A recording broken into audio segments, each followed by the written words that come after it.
Hi, my name is Claire and I'm 34 years old. 10 years ago, my name was quietly erased from every official photo, document, and conversation in my family. I wasn't excommunicated with fury or disowned with loud accusations. I was simply deleted. Removed like a misplaced comma from the story they wanted to tell the world. No one looked at me when I arrived. That was exactly the point. I stood still for a moment, the heels of my shoes pressing into the cold gravel as the wind tugged at the lapels of my dark navy coat. Across the white sea of gravestones, heads bowed in silence, nettles shimmered faintly, and small American flags trembled in the cool light of a late autumn afternoon. Rows of black chairs lined the memorial site, perfectly symmetrical, every one of them filled. None reserved for me. Evergreen Memorial Grounds was as silent as only sacred places can be. Too reverent for weeping. Too dignified for disruption. I didn't dare move, because even the sound of footsteps would have felt like an insult. So, I stood frozen. It was Veterans Day, November 11th, 2023. Exactly a decade since I was quietly cut from every family holiday card, from every memory they chose to preserve. I was still breathing, still serving, still surviving, but in their world, I had already died. Above the casket, a ceremonial canopy fluttered faintly, its fabric snapping against the frame like a folded flag in motion. On the tombstone, carved in solemn, permanent letters, "Beloved Father of Adam and Grace." Nothing else. Not even a blank space. Just a deliberate omission, and it stung deeper than any insult ever spoken. I stepped closer. My brother Adam stood near the casket in his crisp suit, chin lifted like he was still performing for the cameras. His hand rested on the small of our mother's back, a politician's gesture he'd perfected for years. He didn't look at me. My mother, Elaine, wore gray instead of black. Pearls around her neck, arms folded across her chest, spine as straight as a rifle barrel. She gave me a slight nod, so mechanical and impersonal it might have been for an old acquaintance, not her daughter. Not the same child who once saluted herself in the mirror, pretending to wear a uniform like Dad. Then there was Grace. Her eyes found mine for just a fleeting moment. And in that glance I saw it, guilt, sharp and shimmering. She didn't smile. But I gave her one anyway. She didn't return it. Her fingers clutched the folded memorial program tightly, knuckles white against the printed name that had once meant safety to all of us, Robert Whitmore. There was no seat for me. No name to be read. No line in the eulogy. No mention in the obituary. Not even a footnote. 10 years of service, 10 years of loyalty, gone with the quiet precision of an editor's pen. I brushed the back of an empty chair but didn't sit. I turned, ready to leave without a word, just as they preferred. One more quiet exit. One more silent vanishing act. But then I heard it, the sound that stopped everything. Boots. Deliberate. Sharp. Heading directly toward the center of the gathering. The honor guard froze mid-salute. Heads turned. Even the wind seemed to pause. Then came the voice commanding, unwavering, precise. Admiral Claire Whitmore. Present. It wasn't a question. It wasn't a request. It was a declaration. Gasps spread through the gathering like wildfire. And then I saw her. The speaker emerged from the crowd of officers, Commander Julia Reeve. She wasn't in the program. She wasn't expected to be there. But she was. And she walked with the calm fire of someone who had waited too long to stay silent. Her navy uniform was flawless. Her insignia gleamed like polished glass under the November sun. She stepped up beside me, stopped, and stood eye to eye. No smile. No nod. Just a crisp acknowledgement of my presence. "We've waited long enough," she said softly. "It's time." Whispers buzzed through the chairs. My mother's shoulders went rigid. Adam's jaw clenched so tightly I could see the vein pulsing in his temple. Grace's hand slowly lifted to her mouth like she couldn't believe what she was seeing, what maybe, deep down, she'd always hoped for. I took a breath and stepped forward. 1, 2, 3 steps down the aisle. I didn't march, but I didn't walk lightly either. My presence had weight now, one I never asked for, but one I would no longer deny. As I passed the children they claimed were beloved, who had erased me from the record, I heard the murmurs rise again. Reeve stayed standing as if her posture alone said, "This is not over." I returned her gaze, then turned to face the flag folded in perfect triangles, resting atop the polished casket I hadn't been allowed to touch until now. The silence that followed was no longer sacred. It was cracked wide open. For the first time, they couldn't pretend I didn't exist. When the service ended, I didn't linger for the sympathy I was never going to receive. I left the ceremony in silence, not because I had nothing to say, but because I'd learned that my words weren't welcome. Not yet. The old house hadn't changed. The Whitmore estate still towered like a museum of frozen memories, marble floors gleaming, portraits looming down the hallway like courtroom judges. The scent was the same, polished mahogany, a trace of dust, and something colder, like grief that had been sealed instead of processed. Grace didn't come in with me. She slipped me the key before vanishing back into the crowd of mourners. Her voice had been soft and uncertain, a whisper pulled between guilt and fear. "Check the drawer beneath the medals," he wrote, a lot. I didn't ask what she meant. I was afraid that if I did, she'd take the key back. The study was exactly as I remembered it, except emptier. The air inside felt colder, like even the room had forgotten how to breathe. My father's desk still stood, massive and intimidating, carved oak that had once looked noble but now just looked distant. The surface was cluttered, but not messy. Every item was exactly where he would have left it. Commendations hung on the wall. An old Naval Academy banner framed in glass. Paperweights shaped like aircraft carriers. His uniform still hung behind the door, protected in a plastic cover, pressed, pristine, untouched. I stepped around the desk, brushing my fingers over the brass lamp, the leather blotter, the crystal decanter he never filled. Then I reached for the drawer Grace mentioned. It was locked, but the key turned smoothly. With a soft click, it opened, like the desk itself exhaled. Inside were dozens of envelopes, stacked neatly, bound in dark blue ribbon. Every one of them had my name written on the front in my father's handwriting. Strong, steady, unmistakable. No stamps. No postmarks. Just my name. Again and again. Dated across years. 2011, 2014, 2017, 2020. I didn't touch them at first. I just stared. I felt the betrayal long before I read a single word. Why had I never seen these? Why didn't he send them? Why was my name being erased while he was still writing it in ink? I picked up the first letter, March 8, 2011. Dear Claire, Kibble must feel like the edge of the world. I remember that feeling. I know I shouldn't write operational security and all, but I had to tell you I saw the footage. You moved through that alley like you were born for it. I'm proud of you. Your mother says not to send this. She thinks it'll make you sentimental. She thinks emotions are a liability in the field. I think she's wrong. But I'm still letting her win, aren't I? I'm sorry. Love, Dad. I read it twice. Then a third time. My hand shook. I reached for the next envelope. Then the next. Warsaw. Jakarta. Brussels. Letter after letter written with care, sealed, never mailed. Words I had begged to hear, words I had thought were never spoken, now stacked in a drawer like forgotten truth. That's when I heard the door creak open behind me. My mother. Elaine stood at the threshold with her arms crossed. Her expression was carved from stone. No surprise.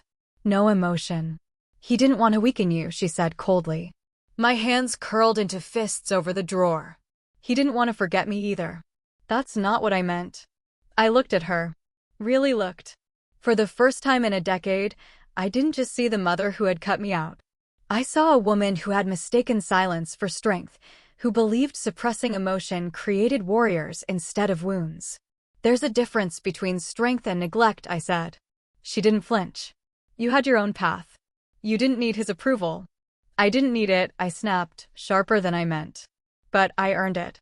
She said nothing, then turned and left. I turned back to the drawer.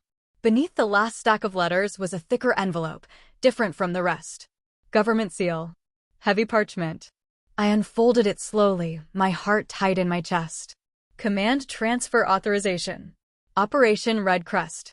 To Vice Admiral Claire Whitmore. Dated, August 29, 2020. My breath caught. This wasn't just a personal gesture.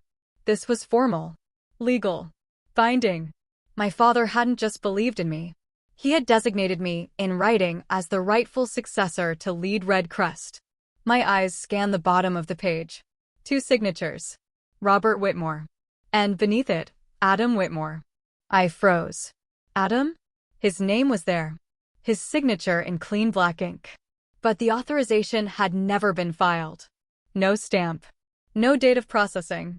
No entry in the official system. It had been created and buried. Then the tablet on the desk flickered. A secure pop-up blinked to life. Reeves' encrypted line. I tapped it open. Level 3 files unlocked. You've been activated. The message pulsed once, then disappeared. I looked down at the command letter again, my fingers trembling. Adam knew. He had known all along.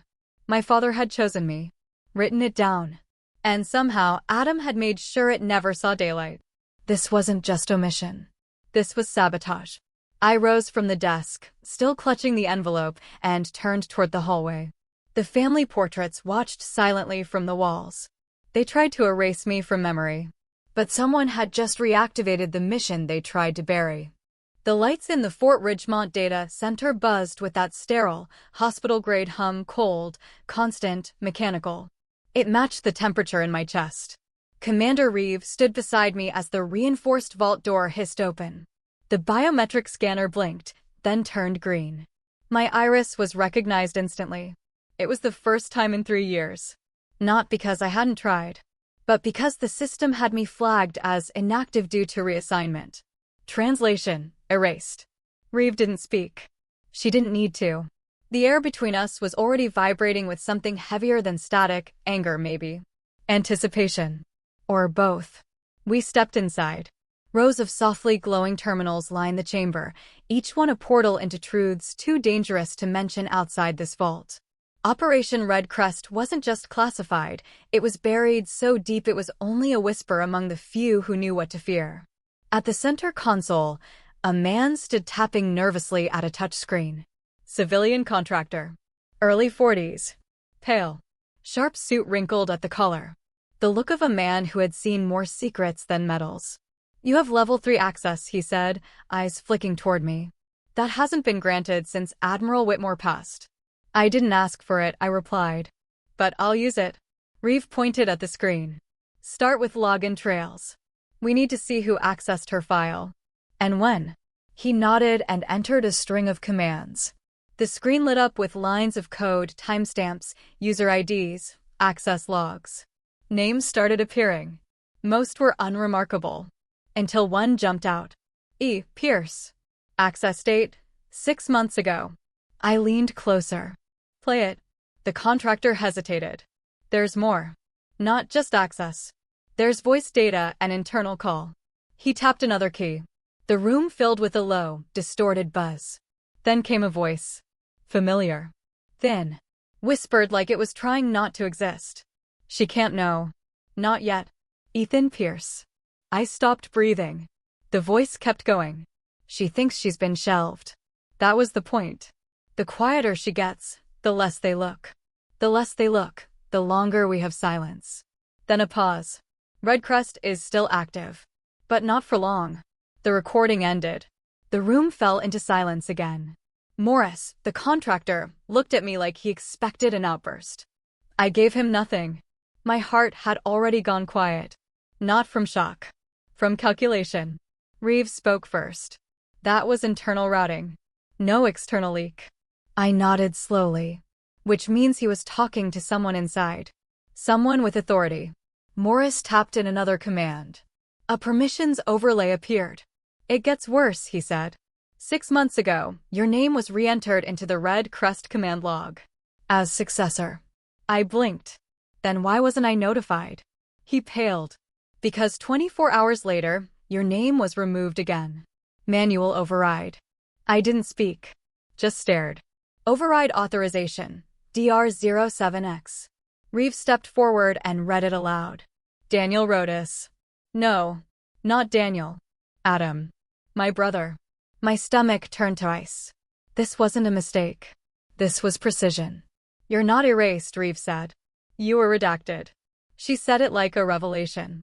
I felt it like a scar being reopened. "Keep going," I ordered. Morris hesitated. "There's a trail. But you're not going to like it." "I haven't liked anything in 10 years. Show me." He dove deeper into the system, pulling logs from a subdirectory buried under legacy access levels. Reeve leaned over, eyes scanning fast. We were beyond protocol now. My father had built this system, and he'd left me the key. Then a new file appeared. "Enter transfer tier 7. I pointed. "Open it." It was a readiness report, a contingency plan for command transition if the Red Crest commander became incapacitated. Dated 2 months before my father died. The document was direct. Vice Admiral Claire Whitmore to assume operational control upon commander's incapacitation or death. My name, my title, my role, all listed. But right below that line, amendment pending review by Dr. That review never happened. Because Adam had already marked it. No action required. No note. No reason. Just buried. He hadn't just ignored the command transfer. He had buried the entire succession. Reeve crossed her arms. Your father's authority ended the minute Adam intercepted the process. You were shut out before the ink even dried. I stepped back, trying to study the tremor in my spine. Then why give me full activation now? Reeve met my eyes. Because someone pulled your name back up, probably thinking you'd stay quiet. Be grateful. Move on. They think I'll play nice because I was silent. She shook her head. No. They think you're still alone. I looked back at the screen. My name, once redacted, blinking again in the system. Let's see what else he buried. They thought silencing me was strategy. But it was just a pause before the verdict. I stood at the edge of Major Linton's desk, hands behind my back, heart steady but cold. His office was exactly what I expected, lined with unread legal volumes and awards nobody cared about except for when they needed to look important. The place smelled like dust and pine polish. Like power pretending to be justice. Linton didn't waste time with pleasantries. He tapped the screen in front of him, calling up a diagram so layered it looked more like a spider's web than a financial report. The Marshall Recovery Fund, he said, voice clipped, is buried under 3 military-approved nonprofits. On paper, it looks like a grant for veteran housing and rehabilitation. And underneath? I asked, stepping closer. He nodded toward a more complex diagram, offshore wires, LLCs, and a maze of holdings. A shell corporation, Phoenix Asset Holdings. No public board members. But one financial advisor authorized multiple transfers to it. He swiveled the screen. Authorized consultant, D.W. Chem. Adam Whitmore. I didn't blink. How much? Linton sighed, clicked a line, and zoomed in. 3 million. Transferred 12 days after Ethan Pierce was removed from Operation Stoneglass in 2011. My breath came out tight. That date wasn't just familiar, it was the turning point. The moment everything began unraveling. Ethan disappeared. I was reassigned with no warning. Access to key files? Gone. Now the money had a name. They paid him, I said quietly, to vanish. Reeve leaned against the window, arms crossed. Or to stay quiet. Linton cleared his throat. The fund was audited last year. No red flags. Because they were looking for embezzlement, I replied. Not political suppression. He nodded slowly. You now have grounds to allege both. I cut in. I'm not going public. Not yet. Not until I can bury them with it. Linton smirked faintly. I'll compile what you need. Expect resistance. We left the building without speaking. Outside, the wind was sharper than before. I welcomed it. Pain was familiar, predictable. It helped me focus. Reeve and I walked half a block before she finally said something. I traced one of Ethan's last civilian sightings before his discharge. Where? A cafe in Georgetown. The security system is still intact. Cameras archived. Pull it. An hour later, we sat in a black surveillance van 2 alleys from the cafe. The monitor buzzed as Reeve queued up the footage. There he was, Ethan. Slumped posture. Civilian clothes. Grayer, slower, smaller than I remembered. Across from him, Adam. He was mid-sentence when the mic picked up his voice. She can't see this. If she does, the medals won't matter. Ethan said nothing, just stared at the table, as if the weight of what was said, what was offered, could split the wood in half. I sat back. My thoughts circled like vultures. Medals. Legacy. Appearances. Always the currency of the Whitmore family. Then my phone buzzed. Text from Grace. I found an old USB in Dad's coat. No label, but I think it's for you. My hand tightened around the phone. Grace wasn't taking sides, but she was passing the matchbook toward the powder keg. We met that night behind our old church, an overgrown garden full of rusted benches and cracked statues. She didn't say much, just pressed the USB into my hand and disappeared back into the shadows. Back in my apartment, I slid the drive into an air-gapped terminal. No metadata. No name. Just one folder. phase_transition_plan_E_Q4. I opened it. One document. Strategic Succession Disruption Plan, Whitmore Command. My name appeared 6 times. None of them complimentary. The document laid out the calculated effect of my exclusion. Public narrative redirection. Chain of command manipulation. Psychological discreditation. Everything bullet-pointed. Organized. Precise. At the bottom. Signed, Adam Whitmore. And just above the footer, typed in bold.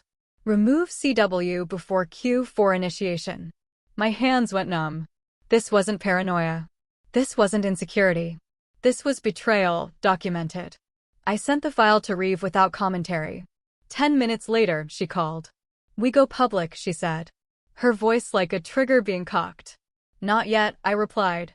Let them think I'm still out of moves. They took my name off the tombstone. But not from the mission. The Whitmore estate looked different at night. Less like a monument, more like a relic. The once majestic marble pillars now cast long, suspicious shadows. The hedges were still perfectly trimmed, the garden lights still blinking in rhythm, but there was no warmth. No welcome. I didn't knock. The key still worked. And somehow, that made me angrier. Inside, the scent hadn't changed. Sandalwood and history. The same oil-polished floors and silent portraits stared back like nothing ever went wrong. I passed by my father's image near the fireplace framed in gold, frozen mid-smile. He stared somewhere far beyond the room, beyond the house, maybe beyond time itself. Behind the photo, I found it. The latch. He taught me this when I was 12. Push. Twist. Slide. The wall clicked and opened. Inside, a recess. A small wooden box. Carefully sealed. No lock. Just reverence.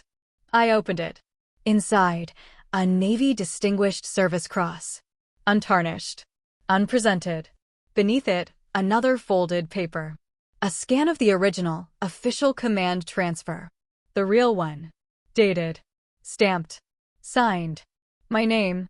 Not scribbled. Etched. Permanent. Right where it belonged. And beneath it, a handwritten note in my father's script.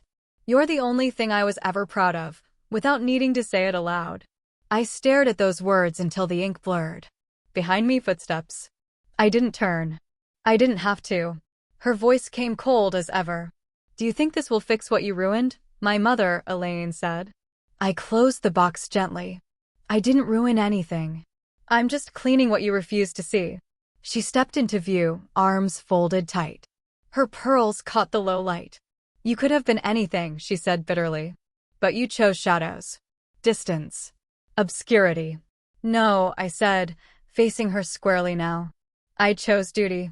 To whom? She challenged. Yourself? To the truth. Her jaw tensed. I saw something flicker in her eyes, a crack. Almost a tear. Almost. But Elaine Whitmore had long retired her tears. She turned and walked away, heels echoing on the hardwood like a gavel in judgment. I didn't follow. My phone buzzed. Secure line, Reeve. The committee just summoned you to testify, she said.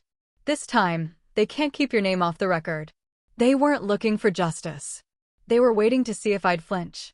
The hearing room wasn't built for comfort. Oval, windowless, and brutally fluorescent, designed more like an interrogation chamber than a courtroom. On the walls, Small red lights blinked above recorders. This wasn't about safety. It was about evidence. I stood in full dress whites. Ribbons polished. Insignia gleaming. Not for show, for weight. At the center, Vice Admiral Keller, flanked by 5 officers. 2 I recognized by name. 1 I recognized by scars. Commander Reeves sat beside me, hands folded, still as steel. On my other side, the opposition, Lieutenant Coulson, young, sharp, eager to punch above his weight. Behind him, aides and 1 civilian observer with a press badge like a hidden knife. Keller opened the session. This is a preliminary review into alleged command interference related to Operation Red Crest and the late Admiral Robert Whitmore. He looked directly at me. Admiral Claire Whitmore, you are here to respond to these concerns. Understood, I said. Coulson stood. Let's begin with the evidence you submitted, a personal letter and an unsigned command transfer. Are you presenting these as conclusive? They match my father's official authorization format and handwriting. The metadata confirms they were created on his command terminal. He clicked his remote. The screen behind him lit up, showing my father's directive. Remove CW before Q for initiation. Emotional damage, Coulson said calmly, is not legal proof, Admiral. You're asking us to prioritize a family feud over operational security. No, I replied. I'm asking this committee to recognize when operational security is used to commit internal sabotage. You were never officially removed, he countered. No, I repeated. But I was obstructed. There's a difference. One follows protocol. The other is erasure. That landed. A junior officer lifted his head. Eyes sharper now. They were listening. Then the door opened. Elaine. She stepped into the chamber uninvited, dressed in her trademark slate gray coat. Unapologetic. Mrs. Whitmore, this is a closed. I won't stay, she said coolly. But I need to clarify something. All eyes turned. Claire is acting alone. The family never supported this pursuit. Reeves shifted beside me. You just showed them who really broke the chain of command, she whispered. Elaine didn't stop. Her father never intended this to become public disgrace. Claire's pursuit is personal. That was it. The prosecution's closing argument, gift-wrapped. Keller leaned forward. Due to the conflicting nature of the evidence and new uncertainty presented by your family's position, your command status is placed under temporary freeze pending further review. Each word hit like a gavel to the chest. But I stood straight. Understood. You will still be addressed with full rank, he added. As I walked past Elaine, I didn't stop. But I did turn. You won today. But not for long. Some names vanish from files. Others become stains in the margins. The safe house sat deep in the woods of Asheville, North Carolina, cloaked in pine needles and silence. The roof sagged slightly, the windows were shuttered tight, and the driveway hadn't seen fresh tire tracks in years. But I knew someone was inside. The kind of silence that lived here wasn't from abandonment, it was from waiting. I knocked twice, then once more. No answer. I reached into my coat and pulled out the faded photograph Grace had noticed, the one with me, Dad, Ethan, and Colonel Wes Marlowe standing over a map back in 2011. It was taken after our kibble up. What caught Grace's eye was the figure in the corner, someone who shouldn't have been in the room. Adam. I slid the photo under the door. 30 seconds later, it opened. Marlowe looked older than I remembered. Hair white. Jaw scarred from something I hadn't been there to see. He didn't smile. You're not supposed to know where I live, he said. I'm not supposed to know a lot of things, I answered. But here I am. He looked down at the photo. His posture shifted. Not softened, exactly, just tired. I told them I never wanted to see that picture again. Then look past it, I said. And look at what they did to us. He opened the door. The inside was dim, lit only by a kerosene lamp in the corner. The old war table was still there, dusty, forgotten. A few mission pins still stuck in it, like the operation had been paused instead of shut down. On the mantel sat a stack of sealed folders. Dog tags hung on the wall like forgotten medals. I'm not going to talk about Red Crest, he said, already moving toward the fireplace. I'm not here to exhume it. I'm here because someone used its corpse to kill my career. He turned, finally meeting my eyes. Still a Whitmore. Still cleaning up after one, I replied. Silence passed between us like a tide turning. Then I handed him the command transfer scan, my father's signature. Adams. The stamp. The truth. He stared at it for a long time. I signed papers that buried good men, he said at last. But I won't bury her. He crouched near the fireplace and pried a brick loose behind the grate. From a hidden recess, he retrieved a small cassette. Analog. 2011. Debrief recording. Ethan was ordered to amend the report, redact your role, suppress casualty data. You were named successor in one version of the log. Then scrubbed. I took the tape. Who gave the order? He hesitated. Marlowe. He met my gaze. Adam. He was there as an observer. Claimed to be acting on your father's behalf. But Robert never approved it. I know because. I asked him myself. The weight of that admission hit like a steel beam. This wasn't just sabotage. This was deliberate coordination. Tell your father, he said, voice rough, I kept my word. Even if he's not here to see it. I crouched beside him, the cassette in my hand now. He's watching, I whispered. And now so will the whole damn country. That night, back at the studio, I sat in front of lights too bright and silence too sharp. Makeup dabbed under my eyes. Uniform stiff and perfect. My ribbons caught the glare like glass under a spotlight. The host, Miles Cooper, offered a single nod before turning toward the camera. Tonight on 60 Minutes, a name you may not know but will remember. Admiral Claire Whitmore. Once removed from military record, now returned with documents, audio, and truth. He turned to me. Admiral Whitmore, thank you for joining us. My pleasure, Miles. You served under the now declassified Operation Red Crest? Yes. I also lost my command under its shadow. And you believe that shadow was fabricated? I looked directly at the lens. When your name is erased, your father's letters buried, and your medals dismissed, it's not a shadow. It's a decision. He leaned back. That's a strong accusation. No, I said. It's a pattern. The control room must have been holding its breath. Why speak now? Because silence was their strategy. They expected me to play respectful. But respect isn't surrender. If your father were alive, what would you say to him? I took a breath. He wrote it already. I'm just reading it out loud. Back in the green room, Reeve watched through the studio monitor. Calculating. Protective. By the time the interview ended, the internet exploded. Hashtag Admiral Claire trended top 3 within hours. Reddit users traced back blocked military funds to Whitmore trusts. TikTok sleuths uncovered matching voice prints. Journalists swarmed. Adam issued a 2-line statement. My sister's interview is a personal deflection. The Department of Defense has no active investigation. But it didn't trend. Admiral Claire did. At midnight, a secure message came in from Ethan. They're watching me. They know I kept records. I typed back 3 words. Send everything now. He carried my silence for a decade. Now, I would carry his voice. The corridor at the Montrose facility was bright, sterile, and wrong in every way. The recycled air carried that heavy antiseptic smell that made hospitals feel more like vaults. I moved through the first checkpoint without resistance. My badge still worked. My father had designed this wing of the facility years ago, a fallback location for assets too valuable or too dangerous to disappear. Now, I wasn't here to visit someone. I was here to break someone out. No signs. No nameplate. Just a black door with a red sensor and a camera that never blinked. I knocked twice. The light turned green. Inside, the room buzzed faintly with voltage. 1 bed. 1 man. Ethan Pierce. He sat upright but looked like he hadn't slept in weeks. His hair was grayer than I remembered.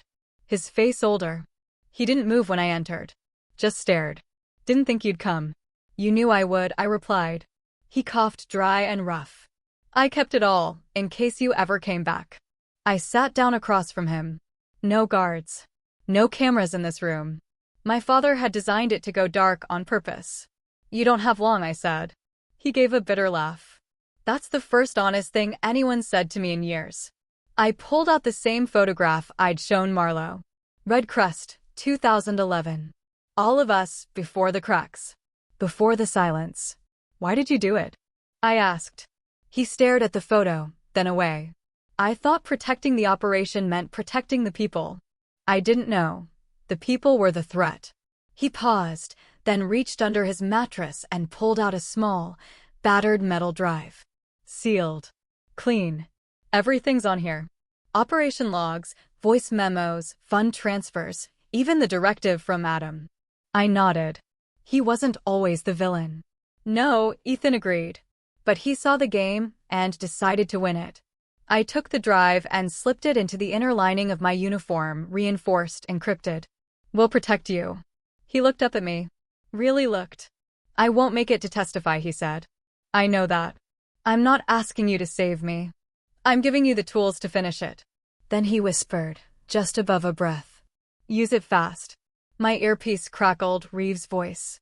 They're moving him. Unmarked convoy. ETA 15 minutes. If you're still inside. I'm already gone, I replied. I pulled Ethan to his feet. His knees buckled, but he managed. We moved through the corridor, down the side exit, past the blind spots my father had built into the architecture, his last favor to me. Outside, 2 black SUVs waited, headlights cutting through the mist. No plates. Tactical gear. Reeves' team. The lead officer saluted. Ma'am. I didn't respond. Just helped Ethan into the second vehicle, climbed in after him, and slammed the door. Only then did I exhale. He leaned his head back, eyes closed. I carried your silence, he murmured. Now I'll carry your voice, I said. Back at the safe house, I loaded the drive into a secured system. The first file opened instantly. Directive, DR approval, expedited termination protocol. They'd built a hearing not for justice, but to silence me. Now I'd turn it into my loudest scream. The hotel room was small, barely wide enough to pace in, but that didn't stop me from wearing a trench into the carpet. The hearing was at 10 a.m. I had 6 hours left. Time didn't move like normal when you knew your life would become evidence. My uniform lay on the bed, crisp white. Beside it, a box of documents. Ethan's files. Financial logs. Transfer trails. Voice recordings. Every page heavy with consequence. Next to it was a sealed envelope. Wax stamped in my father's handwriting. Grace had given it to me that morning, eyes misty. I found it in his Bible, she'd said. The night before his heart gave out. I hadn't opened it yet. Not because I didn't want to, but because I wasn't ready to hear his voice. Instead, I focused on prepping, tagging documents, rehearsing testimony, mapping every sentence so that nothing could be spun against me. Reeve arrived just before dawn. She didn't knock. She never did. She glanced at the chaos of papers, then held out a flash drive. Compiled leaks. Timelines. Signatures. Ethan's voice clips. Your father's logs. Use it. I pocketed it without a word. At 8 a.m., Ethan walked in. Cleaner. Still pale, but whole. He dropped a folder beside the others. Sworn statement. Includes metadata. Fund trails. I'll sit in the back. But I'll stand if they call. They will, I said. And when they do, tell them everything. Even the parts that hurt. He nodded. At 9:27, I finally opened the letter. His handwriting was rough, age and illness apparent in every stroke. Claire, if they ever question your honor, remind them I believed in you first. Not because you were flawless, but because you never stopped choosing the hard road. That's what being a Whitmore meant, long before I wore stars. Dad. I folded it carefully and slid it into my chest pocket next to my heart. Reeve handed me my coat. Her voice dropped to a whisper. This isn't revenge. No, I said, fastening the final clasp. This is remembrance. I turned to the mirror. For the first time in a decade, I didn't see grief in the reflection. I saw purpose. The Capitol Oversight Chamber was colder than I remembered. Not in temperature, but in presence. Every corner gleamed under camera lights, every row of seats packed with politicians, analysts, families, and press. The atmosphere wasn't one of justice. It was one of watching to see who would bleed first. I entered in full uniform. Dress whites. Medals polished. Shoulders squared. The silence as I walked to the center wasn't awkward. It was intentional. A dare. I took my place at the witness table, heart calm, hands steady. Behind me sat Reeve, Ethan, and Grace. Further back, Elaine and Adam. Adam looked like he was carved from marble, perfect posture, tailored suit, the kind of smile that held tightly to control. Elaine sat stiffly beside him, pearls again. But her fingers trembled. At the head of the panel, Senator Paul Grayson banged the gavel once. This session of the Joint Committee on Military Oversight is now in order. Admiral Claire Whitmore, you may proceed. I stood. The envelope in my chest pocket felt heavier than any ribbon I'd ever worn. I'll begin with the words my father wrote the night before he died. I held up the letter, creased, aged, undeniable. Let her speak. She's earned it more than any of us. The room didn't breathe. For 12 years, my name was redacted, not because I failed, but because I didn't play the game. Reeves stepped forward and handed the staffer the flash drive. He slotted it into the console. Screens lit up behind me. Red Crest archives. Voice memos. Financial logs. Authorization trails. The first video played. Ethan on an encrypted call. She can't know. If she sees this, the medals won't matter. Then, email screenshots. Military funds rerouted. Next, wire receipts to Phoenix Asset Holdings. Finally, the name beneath it all. Adam Whitmore. Grayson leaned forward. Admiral Whitmore, are you stating that your brother orchestrated this cover-up? No, I replied. I'm stating he financed it, executed it, and profited from it. Gasps rose. Adam stood abruptly. You're lying. I turned calmly. Then why is your signature on 6 restricted fund transfers across 3 black sites? Grayson slammed the gavel. Mr. Whitmore, you will remain seated. I lifted a hand. No, let him speak. Let the country see what silence protects. Grayson stared between us. Mr. Whitmore, you are hereby summoned to testify under oath. You may deny rumors. You may not deny your voice on tape. The room shifted. Press leaned in. Lenses zoomed. This wasn't containment anymore. This was exposure. Adam took the stand. Calm. Controlled. I did not reroute black budget funds. I did not alter Red Crest protocols. And I did not conspire to defame my sister. He even smiled. The only legacy I protected was my father's. Grayson turned back to me. Admiral Whitmore, any rebuttal? Reeves slid the final clip into the console. The screen flickered. Colonel Wes Marlowe. March 3, 2011. His voice clear as steel. She's too close to the truth. Her loyalty is inconvenient. Reassign her. Use Robert's name if you have to. Grayson raised an eyebrow. Do you recognize this, Mr. Whitmore? Adam opened his mouth, but no sound came. I pressed one more button. Second clip. Adam Whitmore said remove her before Q4. She doesn't understand what's at stake. Then, something none of us expected. Elaine stood. Her voice cracked. Stop. The chamber fell silent. She turned toward Adam, trembling. You were never meant to replace him, she said. You were meant to hide his shame. Adam's face contorted. You told me to keep her out. Elaine's hand dropped to her side. I did. But not like this. I stepped forward and opened the final page of my father's letter. Effective immediately, I authorized transfer of full operational command of Red Crest to Vice Admiral Claire Whitmore. Grayson leaned back. This document is dated, notarized, and validated by internal timestamps. Is this correct? Yes. Adam stood frozen. No more defense. No more words. Grayson nodded once. This hearing is adjourned. Criminal investigation will proceed. They called it a comeback. It wasn't. I never left. The hall inside the Pentagon gleamed like a cathedral of steel. Flags hung in symmetry. The Department of Defense seal towered behind me. Every seat filled. I stood at the podium in full uniform. Not for pride, for proof. This isn't just my honor, I began.